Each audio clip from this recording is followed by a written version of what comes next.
ating ko sabihin kay Mami that you are enough. Again, you are enough. Okay?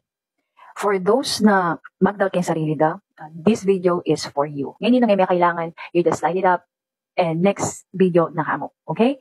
So for those who have doubts, so this is my topic for my 6th day of my 30 days challenge. Especially for those moms na kalupa ko. Okay? When we had our baby, we set aside our dreams and our aspiration back when dalaga pa. Okay? So, but it doesn't mean na we sacrifice and we do service to our family hanggat anak ka rin. Okay? Remember, you are still capable, you have a lot of potential, and you can do anything. Kana ko mo to i-share kayo. Sabi ko po tang ating ko keng alanganin or katang baging ako balo isasabihan ko. Ala kong agyo, may anak na akong atlo. Sometimes isipan ko, what also hold us back karing pangarap tamo aside king doubts tamo karing sarili tamo is itang takot, fear of the unknown na happen. Po, tananong sabihan na rin aliwa, o gagawan ko hindi, o po, sabihan na pabuhin ko rin anak ko, or alina ko mag-stay balik, kasi masyado na akong focus ka rin kingobra ko, magpakwalta, or atin natin neman, kailangan na pang mag-obra, gangin ni mag-obra, agibo na. Those labels and expectation ng society, minsan hindrance hanapin, or hindrance king kakatamong pa develop itamong mga mami. Pero, nga ako makanita. Pero ini gagawan ko para patandarat na ako ito. Ko na entertain. So number 1 is, muna isipan ko is, life is too short. Kita talaga ko itang quote ko ito, life is too short. We are running out of time to do everything or anything that we want. And we are aging. Pota, by the time na buri kong gawan, buri kong gawan, para king sarili ko naman.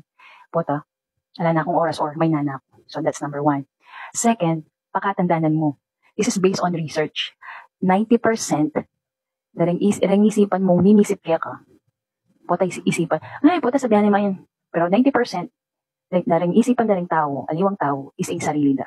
10% divided to others. So, aliwan mo ikita. So, mo isipan ita. So, wala kang kibera, wala kang business, kitang ilan ng isipan da. Okay? That only holds you back. Okay? Alalang pakialam kaya ka, itang isipan mo. It is a waste of time thinking na nung sabihan na rin aliwa kaya ka. Okay?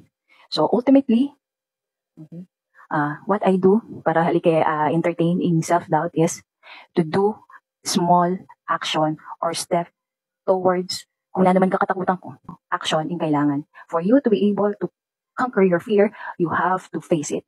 It doesn't matter kung anano kalati, hindi kang step towards your goal, basta importante, may kapag-start na ka. Mag-start na ka. Hanggang nano pang motivation na rin pakiramdaman mo nung ka pa mag-start ngayon ni alang mayari. Tandanan mo, ika mo, makagawa, kung nano imburi mo, king biya mo. Okay? Kung nano pangarap mo, personally, king sarili mo. Kung nano pa imburi mong mayari, king sarili mo, aside king career mo as a mom, career mo as a wife, as a anak, kapatid, pero itang self-goal mo, development mo, ikang makagawa kanita. Okay? Again, this is Camille. This is your immaterong mom. This is me. Okay? Very raw again. So, abayan nyo ko for more lesson, life lesson, mom's lesson. Okay? For tomorrow is my 7th day of challenge already. Thank you po kay Pamanang Tabi as always. And dakal pong salamat.